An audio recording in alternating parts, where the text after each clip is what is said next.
Eh bien, bonjour à tous, aujourd'hui me voici pour un nouveau tutoriel sur Magix Video Deluxe et je vais vous montrer comment réaliser un effet de pluie sur une image et comment l'intégrer correctement pour donner un effet le plus réaliste possible. Alors, je vais vous montrer déjà ce que j'ai réalisé. Voilà, donc vous avez la pluie qui apparaît sous le nuage et on dirait qu'il sort vraiment du nuage, quoi, tout simplement. Donc eh bien, on va reproduire ceci. Donc pour ce faire, je vais supprimer cette vidéo. Ensuite je vais aller chercher une image dans mes dossiers. Je vais mettre sur la piste 2. Après je vais aller dans effet, image test, donc ça veut dire qu'il se trouve dans les éléments de design. Donc je rouvre image test et je vais prendre le blanc, je le dépose. Après je vais aller toujours pareil dans effet, dans objet image et dans complet. Et là je vais tout simplement tirer donc l'effet de pluie qui se trouve dans Magix bien sûr, et je vais le mettre sur la piste 1, donc sur le blanc que j'ai sélectionné. Voilà. Alors pourquoi j'ai fait ceci? Parce que ça va me permettre de pouvoir bien repositionner cet effet dans n'importe quel endroit. Alors c'est une demande qui m'a été faite car la personne n'arrivait pas à savoir comment il fallait faire pour pouvoir positionner ce type d'effet. Donc c'est pour cela que je réalise ce tutoriel, pour qu'elle puisse avoir la facilité de pouvoir le refaire et donc le mettre dans sa création. Donc j'espère que ça va lui permettre de pouvoir faire l'effet voulu dans ses vidéos. Donc pour commencer, je vais aller dans éléments, je ferme élément et je vais ouvrir effet mouvement. Alors effet mouvement, tout d'abord ce qui va se passer c'est que je vais dégrouper l'ensemble et là on va pouvoir retravailler donc les pistes une à une, comme ça va vous permettre d'utiliser le temps que vous désirez à faire apparaître la pluie. Donc je mets à 2 secondes en moyenne. Donc je cale mon marqueur comme d'habitude. Par contre ma photo j'y touche pas. Je vais la laisser sur cette longueur là. Je vais la réduire un peu parce que bon, c'est une image fixe après tout. Donc je la mets à 3 secondes. Voilà. Donc à la suite de ça, pour voir l'effet, on voit que on a l'effet de pluie sur tout l'écran. Voilà. Bon, ça peut être sympathique aussi, il n'y a pas de problème. Mais par contre, je veux redimensionner donc à un point donc donné sur la photo. Donc je voudrais mettre cette pluie sous ce nuage. Donc pour faire ça, eh bien, je vais cliquer dessus sur l'effet de pluie et je vais aller donc dans effet mouvement et position taille. J'enlève conserver les proportions et là je vais simplement réduire à l'endroit où je veux que la pluie se dirige. Voilà. Alors voilà, là j'ai fait un rideau, c'est le cas de le dire, un rideau de pluie. Par contre je vais lui donner une déformation 3D, donc je vais utiliser les coins. Alors je reclique sur la pluie tout simplement et donc je vais utiliser ceci pour la positionner le plus proprement possible. J'ouvre un grand voir. Voilà, donc là l'effet est assez sympa. Je vais juste resserrer un peu pour essayer d'avoir un effet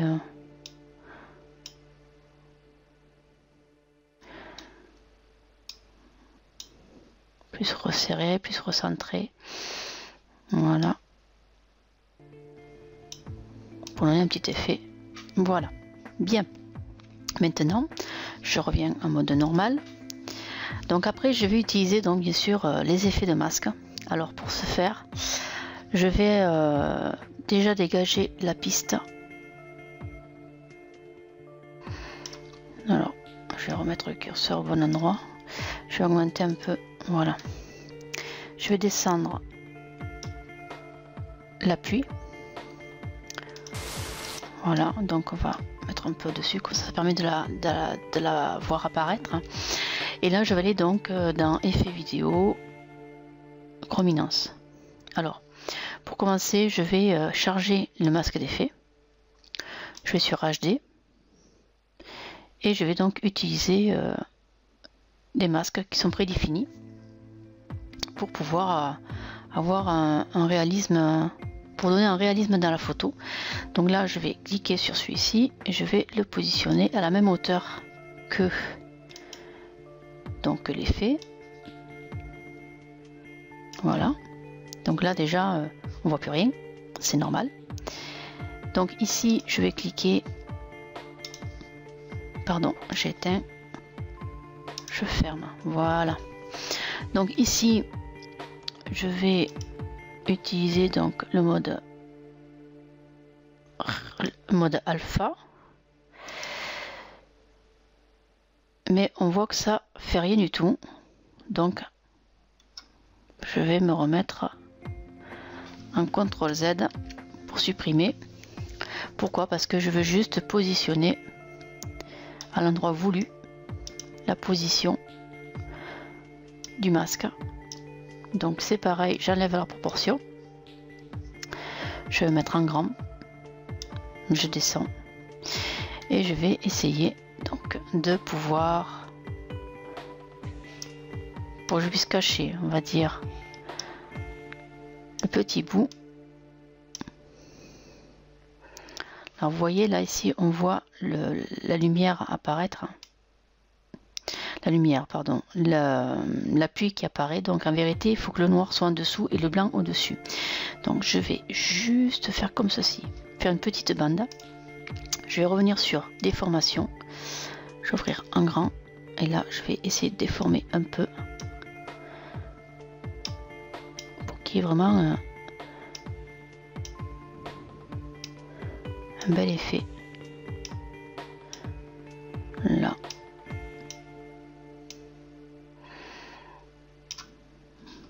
Alors maintenant on va juste donner un effet donc chrominance.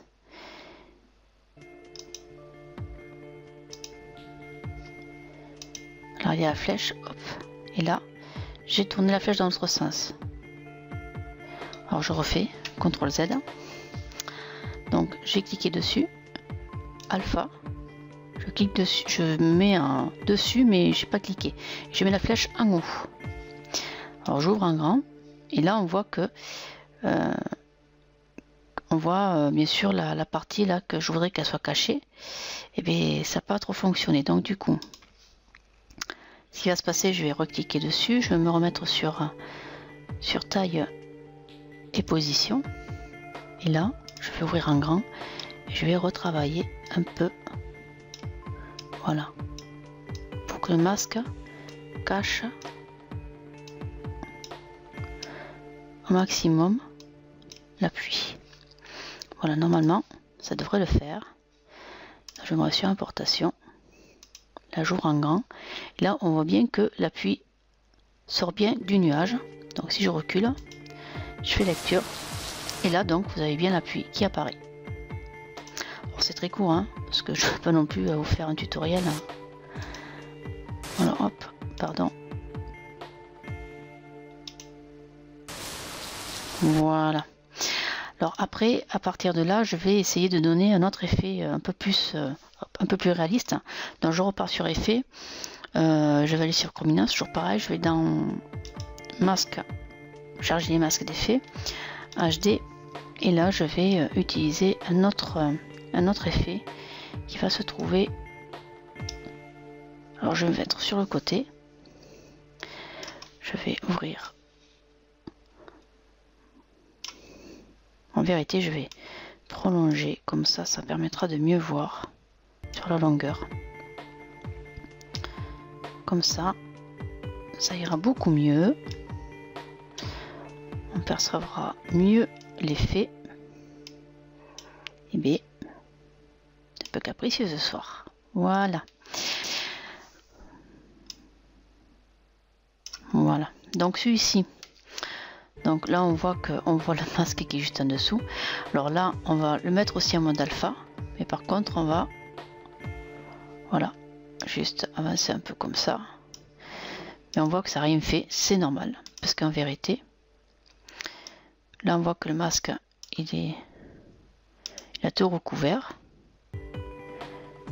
Mais si je fais position taille, vous voyez que je n'ai pas redimensionné. Donc je vais le redimensionner. Là on voit que l'appui disparaît. Alors je reviens sur mon masque. Je vais faire déformation. Là on voit que l'appui elle est à vous de voir après hein, l'effet que vous voulez donner réellement. Mince, ça c'est désélectionné. On revient dessus.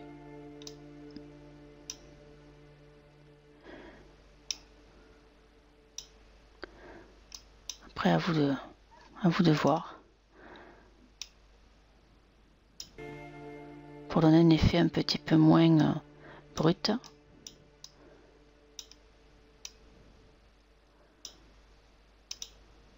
Ah, ça va pas, je vais mettre plutôt comme ça. Voilà.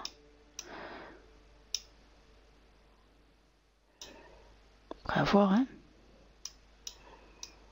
Voilà. Si j'ouvre un grand, mais on voit que l'effet quand même il est surprenant puisque ça permet de faire une pluie toute propre, on va dire.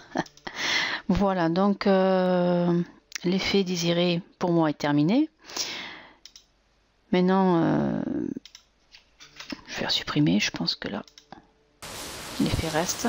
Voilà, et là on voit bien que la pluie sort bien du nuage. Donc vous voyez que vous pouvez donc utiliser les masques pour donner des effets de pluie bien intégrés donc dans une image ou sous un texte ou autre. Comme vous voulez en tout cas, en fonction de vos créations. N'hésitez pas à chercher. Voilà, bien, eh bien écoutez, maintenant il n'y a plus qu'à faire fichier, exporter le film en vidéo au format 1.G4. Alors par contre, c'est une dernière chose, je vais juste vous montrer que là, pour donner un effet de pluie qui arrive tranquillement, on va juste faire un fondu avant et un fondu arrière. Pareil pour l'appui.